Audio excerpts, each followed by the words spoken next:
Yeah. But of course, Finally, we do have our own quarterfinals. Finally, Nightmare does have his opponent. So yeah, the tournament is slowly progressing. We are one series away from getting towards our semi-finals, where all the matches will be casted. But it all starts You've been here. live for less than an hour. Oh yeah. Yep. That's what happens. Anyway, we're going to be continuing our tournament and kicking off this best of 3 quarterfinals here on Inside and Out.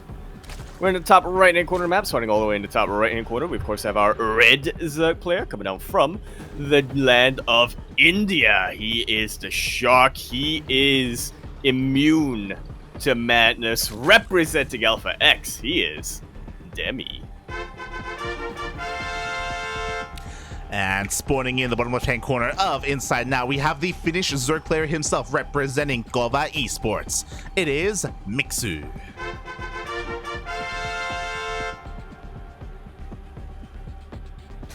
That is the most Finnish-sounding team name I can think of. I don't know if it's actually Finnish, but yeah, it's like Kova. Yeah, I believe it is. I believe it is. It's really cool to see Mixu get some some grassroots support from his own native country.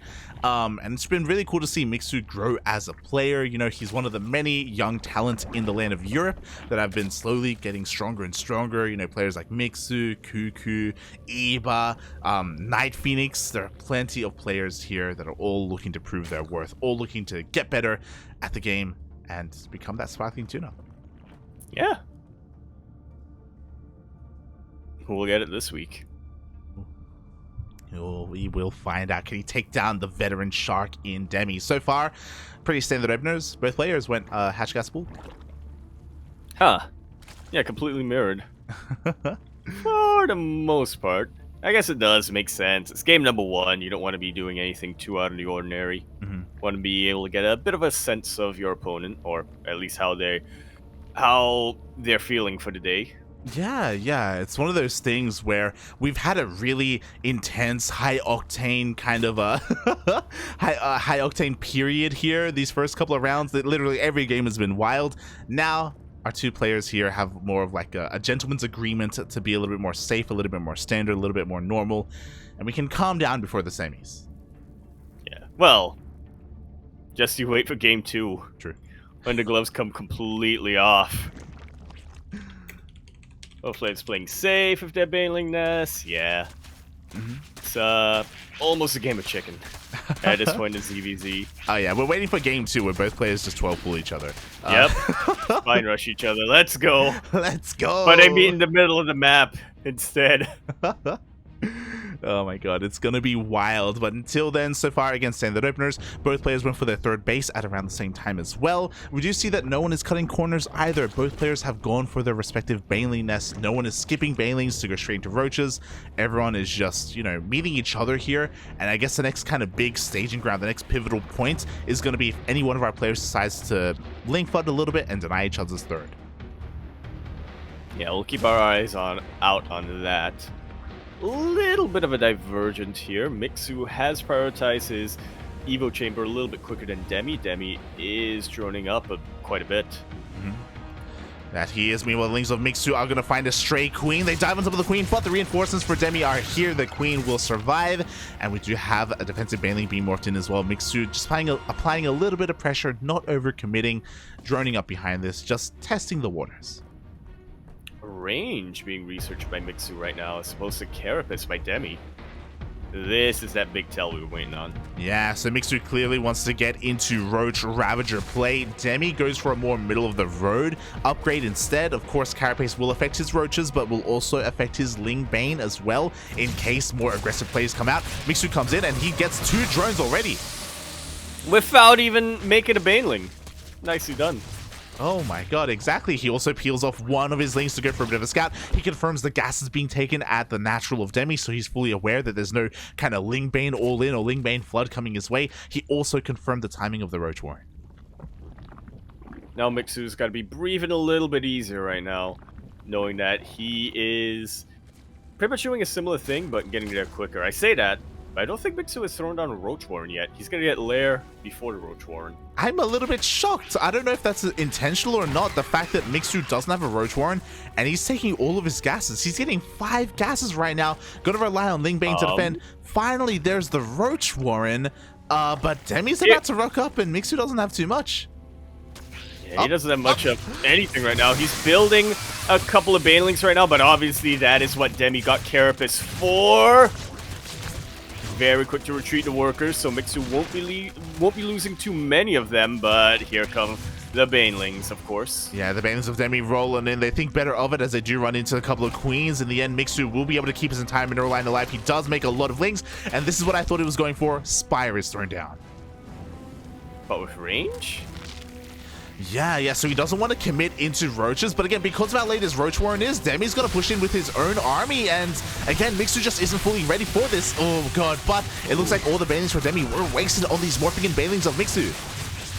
Yeah, and because of that, Mixu can dive right on top of these roaches, get a nice little surround, but that +1 Carapace, man, don't underestimate it, especially when your Zergling opponent, when your opponent with Zerglings is on 0 melee upgrades. GG, Demi very decisively takes game number 1.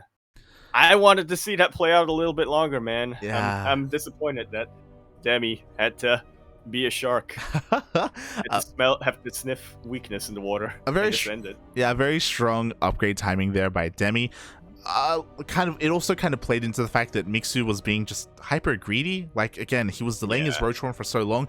It, like, looking at his production, it looked as if he wanted to even skip the Roach Warren. It looked like he was hoping that he could get a lair and go straight into the Spire, go straight into Mutas, with very little to defend. Like, that was wild. See, here's the thing. I was thinking he might actually just go straight into Hydras for some reason. That would be crazy, but it would make sense with the +1 range. Yeah, regardless, you know, Mixu just trying to get away with too much and does get punished for it. You cannot do that against a player of the caliber of Demi. So yeah, you gotta respect Demi, right? You gotta respect his ability, his timings. I mean, the Roach Warren was also spotted as well. Like, Mixu was fully aware that his own Roach Warren was non-existent compared to that of Demi. So just greedy, puppy, greedy. That's so much greed, yeah. But that was game number 1. This is now game number 2. I'm anticipating a 12 pool from at least one of our players. Hopefully both. Fingers crossed, mate. Fingers crossed. As we dive on into data under the sea. I don't remember Serbia, man. There we go. In the top right-hand corner of the map, starting all the way in the top right-hand corner, we of course have our red Zerg player coming down from the land of India. He is going to be representing Alpha X. He is Demi. And spawning in the bottom left-hand corner of data under the sea, we have the Finnish Zerg player himself representing Gova Esports. It is Mixu.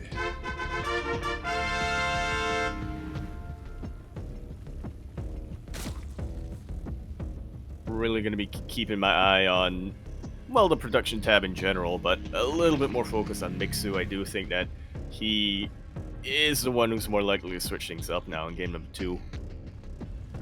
Yeah, like, he was, again, it was kind of like he had a certain plan, he was trying to get away with some stuff, maybe, again, he was testing Demi. I don't know how often they play each other on the European ladder, but now, you know, we should be seeing some much more reactive play coming out from Mixu. I mean, I imagine, we'll see.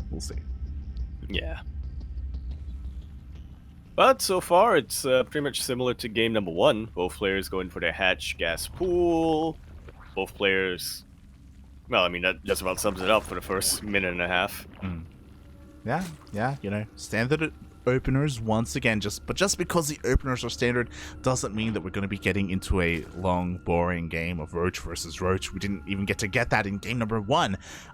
So yeah, we'll see kind of where this road takes us. I guess the other exciting thing about this is that we already have an opponent waiting for the winner of this very series. Indeed we do. It's been a while since he signed up, but Nightmare did take out Chance 2-1, and he's waiting on the other side of this match right now to face either Demi or Mixu. Yeah, Nightmare is a previous Sparkling Tuna Cup champion. You know, he is a GSL level Korean player. So we expect that from him. But if you remember, the last time we saw Nightmare, he went all the way to the ace match in the grand finals against Demi. Yeah, it was actually a reverse sweep. Yeah. Which was even more impressive, which makes me a little optimistic here for Demi. And yeah, but let's not get too ahead of ourselves here. Mixu is still very much in this tournament. Yeah, what I would say is that it just goes to show that Nightmare can bleed, you know, that these players are of the, like, around the skill level, they have the capability to take down a player of the caliber of Nightmare if they believe. I know that going into this tournament, there were a lot of people memeing in the in-game chat being like, yo, can we can we have Nightmare not play today? A lot of people were a little bit scared, but you know, I like to see it when they rise to the challenge. Yeah. When they overcome the Nightmare. Speaking of, Demi has opted not to throw down the Bailey Nest, and he is making a massive wave of Lings. On the other hand, Mixu has thrown down the Bailey Nest. It's about to finish up here. And Demi is not going to have Carapace upgrades when he pushes up to this. So, yeah, Mixu still has very good. Still has what he needs to defend against this. That's how I'll phrase that. He needs to morph in Bailings now. There we go. Immediately, Bailings are being morphed in. He does get eyes on the Ling Flood that is coming his way. The goal here for Demi is to deny the third base. Can he at least get that? The Queens are also looking a little bit vulnerable. We'll see what Demi can get done, because in a couple of seconds, the Bailings will be finished. And they're going to get on creep as well, which gives them a bit of speed boost, even though they don't have speed just yet. Mixu has been able to successfully defend his third base, and is looking to return the favor. That's 12 Lings in production right now. Yeah, exactly. He looks to go for a little bit of a counterattack. Demi does have eyes on this, and he also backs off to try and intercept the Lings of Mixu. Again, Demi has to be careful because he cut drones to go for this Ling Flood, and he's also cutting a little bit of tech. He didn't go for his own Bailey Nest, so he will not have Bailings to help protect his Lings, his Queens, his Roaches. He will, however, have Roaches. I guess he does need to protect the Roaches, though, from the Lings. Oh, God.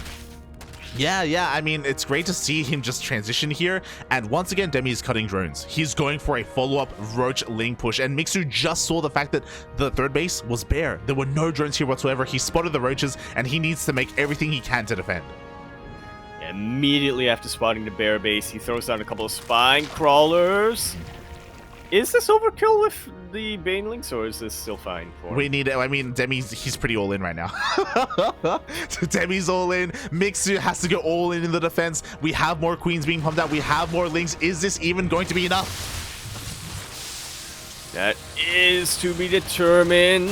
Mixu definitely wants to get a very good surround on top of these Roaches. Nice target firing from Demi, but a lot of his own Lings are starting to fall to the Banelings. Spines have finished up, and they are providing so much damage in the defense here. Yeah, but that was pretty inefficient from the side of Mixu. A lot of his Banelings exploded on almost nothing, and now he only has one Baneling remaining here to try and zone away all the Lings of Demi. The Roaches push on forward. We have Roaches of Mixu trickling on out, but is it going to be enough? Every time a Roach from Mixu gets into position, it walks into the concave of Roaches from Demi. Lings doing whatever they can to try to stem the tide, but they do get taken out by some good kiting. Demi has a lot of momentum here. Mixu's gonna have to do a little bit more to stall that. Oh my god, he needs a little bit more, but more he does not have, as Demi has broken through the defenses of the third base location. GG gets called, and Demi takes the series 2-0.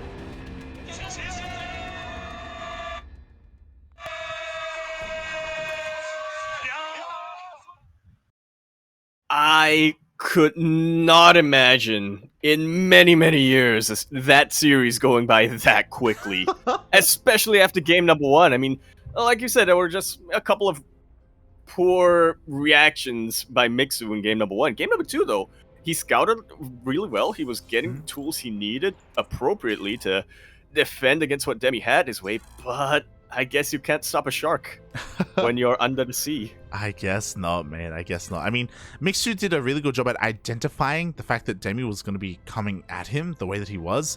You could argue maybe he should have given up the third and tried to defend the natural instead.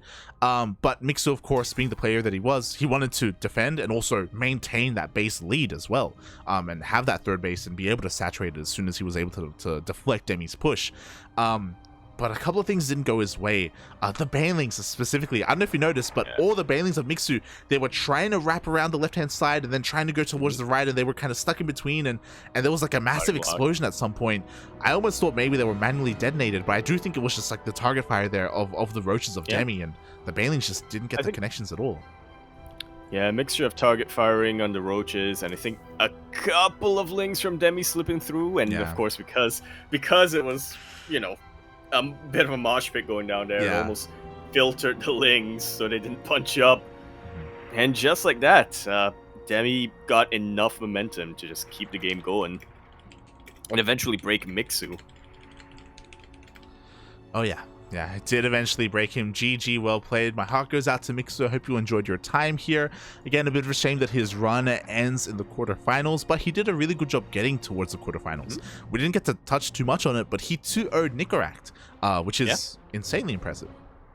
Nicorakt, who has been a finalist 2 weeks in a row and a champion 2 weeks ago as well. Yeah. Very, very impressive ZvT going on there. Definitely. So Nicorakt, arguably a favorite of the tournament, arguably the strongest Terran player in the entire bracket, got stopped by Mixu, and then in a ZvZ, Demi was able to take him down as well. So you could even argue that maybe Demi was thankful to Mixu. Maybe he's like, oh, thank God. He's like, thank God you dealt with Nicorakt, because I did not want any of that. That's 100% what it is, yeah. I'm pretty sure Nicorakt knocked Demi out of the tournament a couple of weeks, maybe last week. He did, and then later on that evening, he played him again in King of the Hill. Yeah. That was unfortunate. Yeah, like Nicorakt has kind of had Demi's number for the past couple of weeks. So yeah, as kind of the stars aligned, Mixu was able to stop that from happening, and now Demi has made it all the way to the semis and could even go further.